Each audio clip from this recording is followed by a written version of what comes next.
வணக்கம். நான் MS Vincent. இப்பொழுது பெங்களூரிலிருந்து பேசிக் கொண்டிருக்கின்றேன். இன்றைய தேதி 1/4/2024 ஏப்ரல் மாதம். இப்பொழுது வீட்டிற்கு திரு முத்து வந்திருக்கின்றார் யுஎஸ்ஏவில் இருந்து. அவர் நான் யுஎஸ்ஏவில் இருந்த போதெல்லாம் என்னுடைய theory of relativity, cosmology, Thirukkural போன்றவற்றை பதிவு செய்து யூடியூபில் பதிவேற்றம் செய்தவர். அவர் இன்று பெங்களூர் வந்திருக்கின்றார், நம்ம வீட்டில் தங்கியிருக்கின்றார். அவரை வைத்துக்கொண்டு ஏதாயிலும் ஒரு திருக்குறளை பதிவு செய்யலாம் என்ற எண்ணத்தில் இப்பொழுது நாங்கள் ஈடுபட்டு இருக்கின்றோம். இப்பொழுது பாருங்கள், திருவள்ளுவர் திருக்குறள். திருக்குறள் என்பது தப்பி பிழைத்த திருக்குறள். அதாவது ஒரு பெரிய விபத்தில் இருந்து தப்பி பிழைத்தது தான் திருக்குறள். இதை ஏன் சொல்கின்றேன் என்றால், அக்காலத்திலே திருக்குறளை ஓலை சுவடிகளில் எழுதினார்கள். இந்த ஓலை சுவடிகளுடைய ஆயுசு காலமே 200 ஆண்டுகள் தான். 200 ஆண்டுகள் ஆனவுடன் அது காய்ந்து உடைந்துவிடும். ஆகவே யார் யார் வீட்டில் ஓலை சுவடி இருந்ததோ அவர்கள் 200 ஆண்டுகளுக்கு ஒரு முறை அதை எடுத்து பத்திரமாக பாதுகாத்து வருவார்கள். அப்படி பாதுகாத்து வந்தது தான் திருக்குறள்.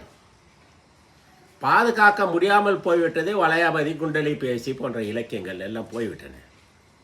பாதி கிடைத்திருக்கின்றது, பாதி கிடைக்கவில்லை. திருக்குறளும் அப்படி போய்விட்டிருக்கும்.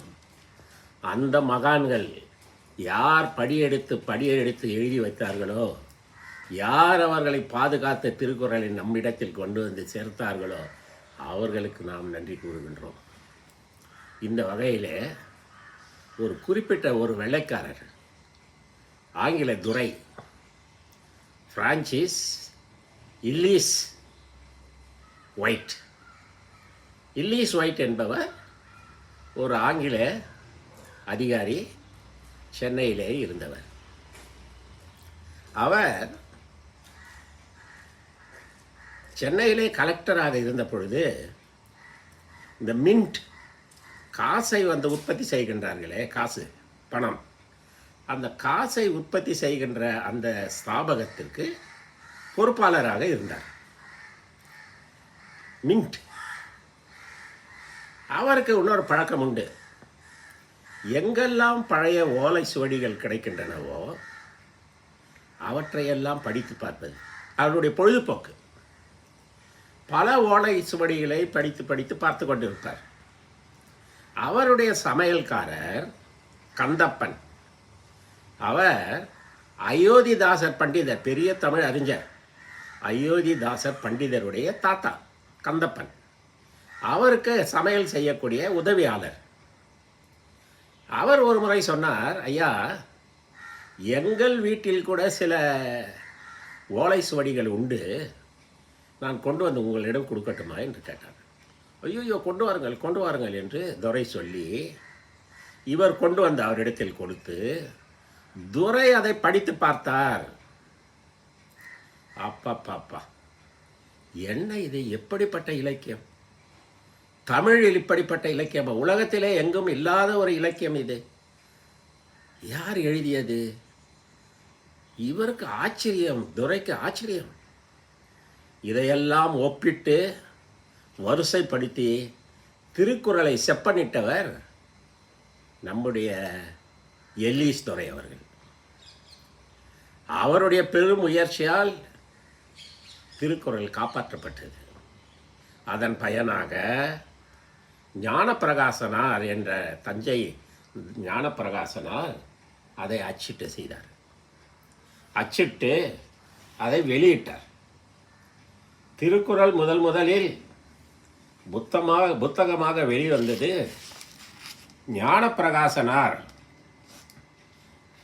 1812 ஆண்டு சிறு புத்தகமாக திருக்குறளை மூலப்பாடம் என்ற பெயரில் வெளியிட்டார். அவர் அதை புத்தகமாக வெளியிடுவதற்கு காரணகர்த்தாவாக இருந்தவர் எல்லிஸ் துரை அவர்கள். எல்லிஸ் துரை அவர்கள் செய்த சேவை மகத்தான சேவை. அவர் இந்த மின்ட் என்று பணத்தை உற்பத்தி செய்கின்ற ஸ்தாபகத்திற்கு அதிபதியாக இருந்தார், கலெக்டராக இருந்தார்.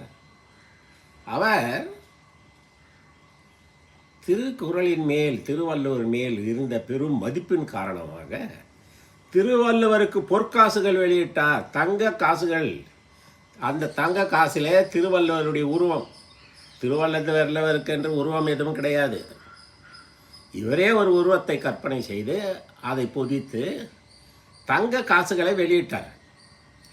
அதில் 2 காசுகள் லண்டன் அருங்காட்சியகத்தில் உள்ளன, 2 கல்கத்தா காட்சியகத்தில் உள்ளன. அப்படிப்பட்ட ஒரு சேவையை செய்தவர் கிளீஸ் துரை அவர்கள். இதில் பாருங்கள், அந்த காலத்தில் 1818ஆம் ஆண்டு ஒரு பெரும் தண்ணீர் பஞ்சம், சென்னை முழுதும் வறண்டு விட்டது, தண்ணீரே கிடைக்கவில்லை. அப்பொழுது கிளீஸ் துரை அவர்கள் கிணறு தோண்டுவதற்கு உத்தரவிட்டார்.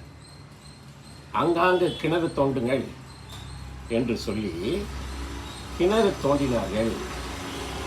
ஒரு கிணறு ராயப்பேட்டை அம்மன் கோவிலிலே தோண்டினார்கள். துரை பாருங்கள், திருவள்ளுவர் மேல் இருந்த பெரும் மதிப்பினால் அந்த கிணற்றை திருவள்ளுவருக்கு அர்ப்பணம் செய்தார். ஏன்? திருவள்ளுவர் ஒரு அருமையான திருக்குறளை எழுதி தண்ணீருக்கு, மழைக்கு, வெள்ளத்திற்கு, புனலுக்கு பெரும் மதிப்பை சேர்த்தவர் திருவள்ளுவர். ஆகவே துரை அவர்கள் அதை படித்து இப்படி தண்ணீரை பற்றி புகழ்ந்து ஏசிக்கின்ற திருவள்ளுவருக்கு இந்த கிணற்றை நாங்கள் அர்ப்பணம் செய்கின்றோம் என்று சொல்லி அந்த கிணற்றையே அர்ப்பணம் செய்தார். 27 கிணறுகள் தோன்றினார். ஒரு கிணறு ராயப்பேட்டை அம்மன் கோவிலிலே தோண்டப்பட்டது. அதை திருவள்ளுவருக்கு அர்ப்பணம் செய்தார். திருவள்ளுவர் அப்படி என்ன மழையை பற்றி எழுதியிருக்கின்றார்? இவர் ஆச்சரியப்படக்கூடிய வகையில் அது என்ன பாருங்கள். திருவள்ளுவர் எழுதியிருக்கின்றார், இரு புனலும் வாய்ந்த மலையும் வரும் புனலும் வல்ல அரணும் நாட்டிற்கு உறுப்பு. 737. இரு புனலும், புனல் என்றால் தண்ணீர், மழை, நீர் ஏதாயிலும் வைத்துக் கொள்ளலாம். இரு புனல், 2 வகையான தண்ணீர். இந்த உலகத்திற்கு கிடைக்கக்கூடிய தண்ணீர் 2 வகை. பூமியிலிருந்து ஊறி வருகின்ற ஊற்று நீர் ஒரு வகை, மேலே மேகத்திலிருந்து மழையாக பொழிகின்றது மற்றொரு வகை. ஒன்று ஊற்று நீர், மற்றொன்று மழை நீர். ஒன்று மேலே இருந்து வருவது, மற்றொன்று கீழே இருந்து வருவது. இதைத்தான் திருவள்ளுவர் இருப்புணல் என்று சொல்லுகின்றார். இதுதான் அந்த துரையை மிகவும் கவர்ந்தது. இரு புனலும் வாய்ந்த மலையும். ஒரு நாட்டிற்கு உயரமான மலைகள் தேவை. மலைகள் தான் மழையை அறுவடை செய்து பொழிய செய்கின்றது. ஆகவே இரு புனலும் வாய்ந்த மலையும் வரும் புனலும், வருகின்ற காலத்தில் பெய்யக்கூடிய மழையும், வல்ல அரணும், அரண் என்றால் கோட்டை. ஒரு நாட்டிற்கு அந்த காலத்திலே கோட்டை மிகவும் முக்கியம். கோட்டை இவையெல்லாம் இருந்தால்தான், இவையெல்லாம் தான் ஒரு நாட்டின் உறுப்பு என்று சொல்கின்றார். இதை படித்த துரை அவர்கள் என்ன அருமையான திருக்குறள், அதற்காக அந்த திருக்குறள் எழுதிய திருவள்ளுவருக்கு அந்த கிணறை அர்ப்பணம் செய்தார். இதில் என்ன என்றால், திருக்குறளை ஆங்கிலத்தில் மொழிபெயர்க்க வேண்டும் என்று முயற்சி செய்து 18 அதிகாரங்களை மொழிபெயர்த்தார். மீண்டும் பல அதிகாரங்களை மொழிபெயர்க்க முயற்சி செய்தார். ஆனால் தன்னுடைய 42வது வயதிலே காலரா நோய் வந்து காலமானார் துரை அவர்கள், கிளீஸ் துரை அவர்கள். அது என்ன செய்ய வேண்டும்? மரணம் யாருக்கு எந்த நேரத்தில் வரும் என்று சொல்ல முடியாது. துரை அவர்கள் காலமாகிவிட்டார். ஆனால் திருக்குறளை இந்த உலகத்திற்கு வெளிக்கொண்டு வர பெரும் முயற்சி செய்தவர் கில்லீஸ் துரை அவர்கள். அவரை மறக்கக்கூடாது. அரசாங்கம் பாட நூல்களிலே அவரை பற்றி எழுத வேண்டும். வருங்காலத்தில் கில்லீஸ் துரையுடைய பெயரிலே தமிழ்நாட்டில் ஒரு பெரிய பல்கலைக்கழகம் ஆரம்பித்து அதில் திருக்குறளை ஆராய்ச்சி செய்யக்கூடிய நிபுணர்கள், பெரிய பெரிய பேராசிரியர்கள் அமர்ந்து திருக்குறளை ஆராய்ச்சி செய்ய வேண்டும். அதற்கு துரை அவர்களுடைய பெயரை வைக்க வேண்டும் என்று கூறி இத்துடன் இந்த உரையை நான் முடித்துக் கொள்கின்றேன். வணக்கம்.